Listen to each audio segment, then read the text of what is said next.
right, folks, here we go. I just want the pixie stick one. We are back. We are ready. And it is go time. 250 Moto 2. Here we go, folks. Johnny Prodonyi lining up outside of the box. Who's going to get that all-important full shot? Prodonyi with a good start. Getting that wheelie going. What's happening up the inside, though? Ooh. Prodonyi to the line first. Is he going to get that hole shot? He will. Studio 8 hole shot goes to Prodonyi. It's going to be Leitzel with a great start at the inside, right behind Schiabro, I think that is, into the next corner. I see Matherly with a good start. A few guys went down. Couldn't quite see if it was Shirley or anybody else.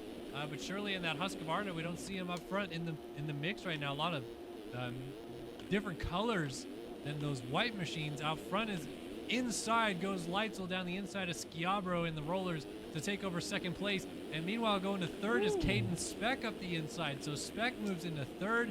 They're all chasing Prodonyi, but Leitzel looks like he wants a piece of the lead early. Yeah, Leitzel had a great jump there. Was just a little bit too far inside. Ended up getting chopped off by Prodonyi, who was able to round out that first corner, take that hole shot. But look how close this 250 class is. Dualies. None of these guys really made any crashes here. So this top 15, it looks like, is super close here. This is going to be very eventful, I would guess, in these first opening laps here.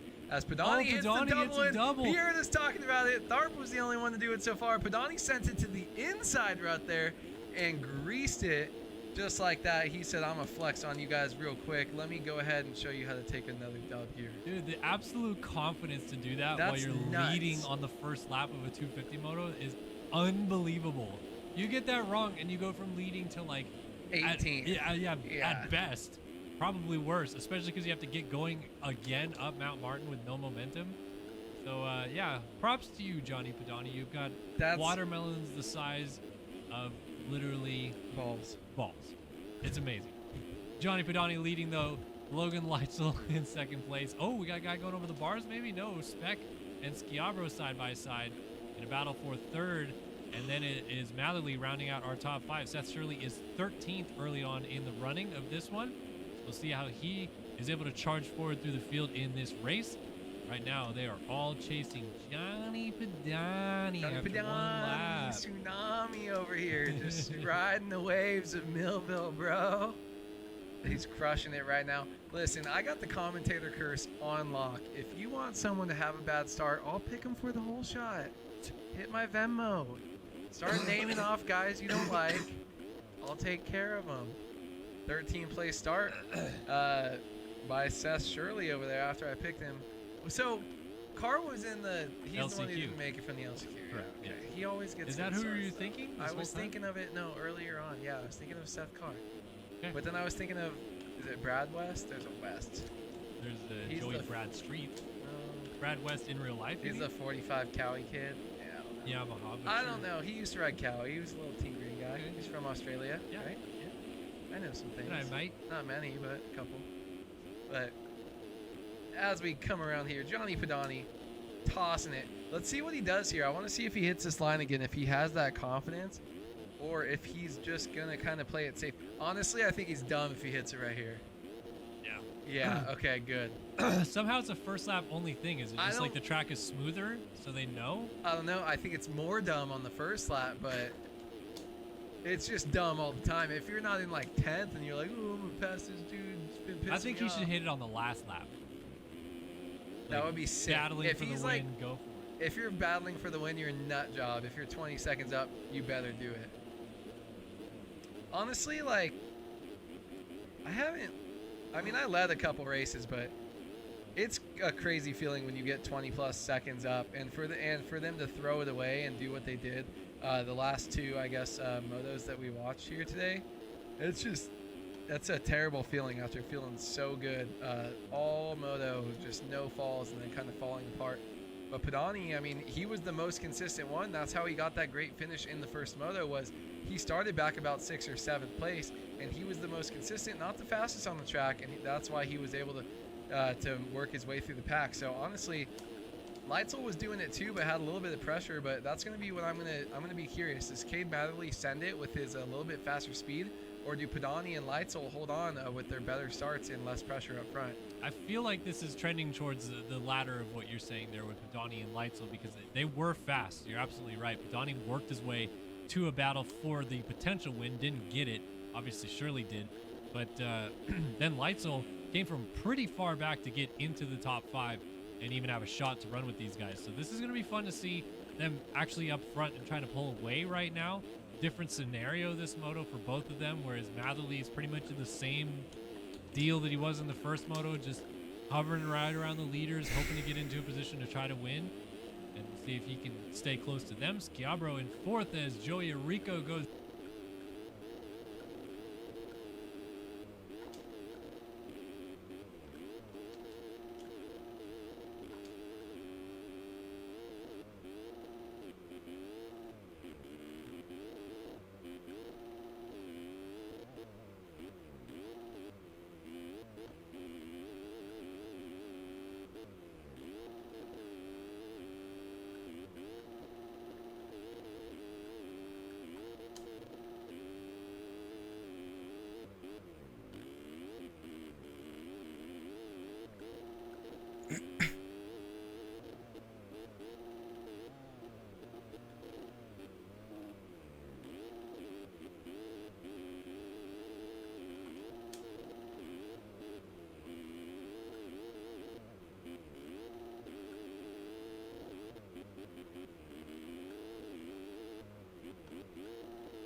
With where guys can, not run into somebody if the server starts lagging again. Leitzel himself is trying to go for the race lead at the moment, but interesting scenario developing to see what's going on.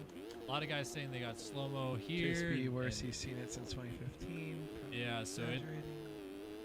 Yeah, so people are in spec mode, getting offset. I don't know. We're gonna see what happens right here. I'm gonna keep an eye on chat and let you guys know if I see anything. But right now, we're still racing here. We're closing up on the 10-minute mark, and Leitzel's closing up on Prodonyi for the lead. We might have a battle out front before long. Yeah, Prodonyi really hasn't kind of pulled away. I didn't think he would pull away too far, but I wasn't expecting him to lose time to Logan Leitzel after his dominant first moto performance, able to work his way up from so far back. Logan Leitzel, though, showing why he's got the #1 plate on his bike. He gets a good start. He feels some confidence maybe later at some of these tracks later in the rounds. And Logan Leitzel pushing for another good finish, trying to get a second moto win here at Millville as they come through the sand rollers. We're about 10 minutes into the moto. See how these guys are doing with the lag, if it's affecting them or not.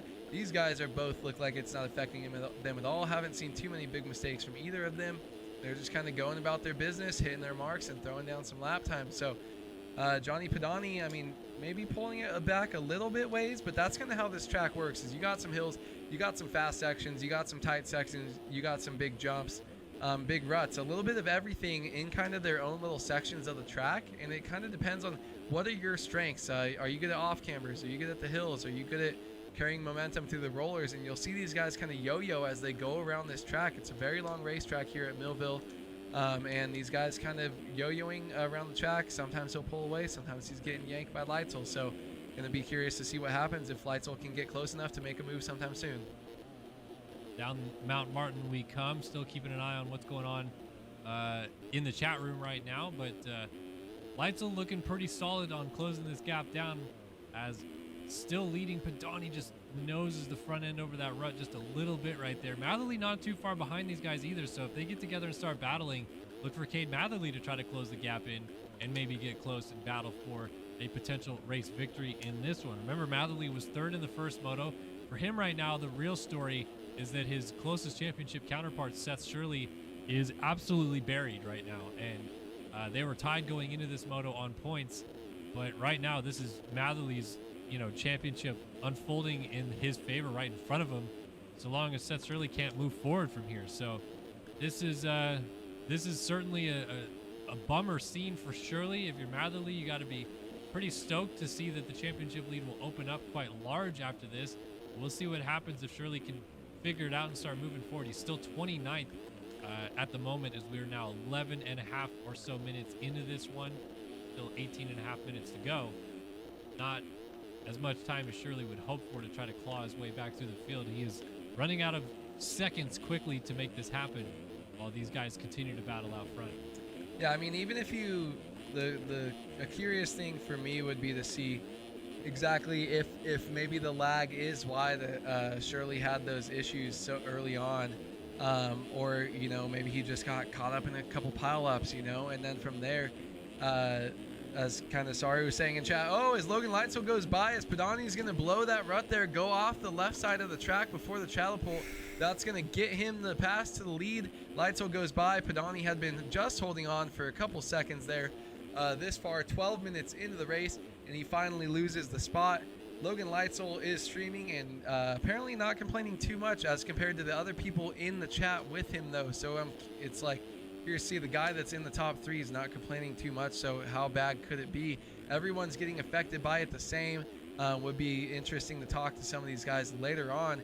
I mean, it totally depends on where it affects you. If it's coming down this hill and you get a weird kick, as opposed to if you're in the flat ground section. Yeah, I think he was just sending it right there a little bit, but it's all kind of depends on where you're at on the track. But I mean, if the guys in the lead aren't complaining about it, it makes a lot more sense that the guys in the back are going to be more vocal about it. But right now, battle for the lead is still on. Prodonyi is fighting back to Leitzel, and they're nearly side by side going up to the top of the hill. Look at Prodonyi scrubbing it down to the inside. Does he get this pass made? Leitzel's trying to get the outside line to work. Not like this. No. Prodonyi down. Rear end kicked out coming out of the rut, and he swapped twice and laid it down. Okay, so it's just between me and you, Cade. Wait, Cade went down? Stuck on the hill together. Now they get going. Matherly in second place. Prodonyi back to third. Leitzel now about a 10-second lead because of that little interaction with these two. And we have got a topsy-turvy race on our hands right now, because we're going to have an overall win, I think, out of Matherly. Well, not anymore. Back to Prodonyi's hands, because Prodonyi would go 2-2 to Matherly's 3-3. But if Matherly were to pass Prodonyi, I think the 3-2 for Matherly would get it done over the 6-1 from Leitzel. And then, of course, depending on where Shirley gets to, we'd have to keep an eye on that. But right now, in the hands of Prodonyi for the overall win. Still a lot of racing left. Matherly's got a good run through the rollers right here. Not as good as he maybe wanted it to be, but he's closing up. He's nearly alongside to the outside. Prodonyi goes inside to protect. Won't be able to triple into the rollers. Does Matherly get it? He does. He's going to get a little bit closer because of it down the inside, and he's got him for second. Prodonyi almost jumps on his back. And now Matherly back into second place. Prodonyi to the outside, turns to the inside right here. He's going to go to this inside roller. Not many people using that line. And Matherly stays ahead in second for the time being. Yeah, that inside line kind of screwed him over that roller there. Unable to be as smooth as he wanted to, and don't want to follow too much, but sometimes you have sections where you have to. Matherly feeling it right now, how far he's sending it down that drop off there. Hits the brakes, dives up to the inside, gets that drive there. That little kicker developing for the 250 guys, helping him put the power to the ground. And Cade Matherly now trying to pull away a little bit of a gap here on Johnny Prodonyi. These guys not always able to hit that complete inside, but I do think they like that second rut better there. And Matherly has been one of the guys going to the left side of this downhill, but look at that. Prodonyi with the speed down the right side has to check up way too much, though. Matherly able to sweep it into that inside rut, able to carry more momentum. He loses a little bit of ground, but able to keep the inside line, not lose position there as we come into the tight switchback section. And that's really all you want through that section. Matherly boner airing it out of that corner. But Matherly now trying to pull a little bit away again here as he goes to try to work his way up towards P1. Well, while this battle continues to rage on, a quick shout out to Hayden Steve.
Thank you, bro.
No, no, no, no, no, no, no, no, no, no, no.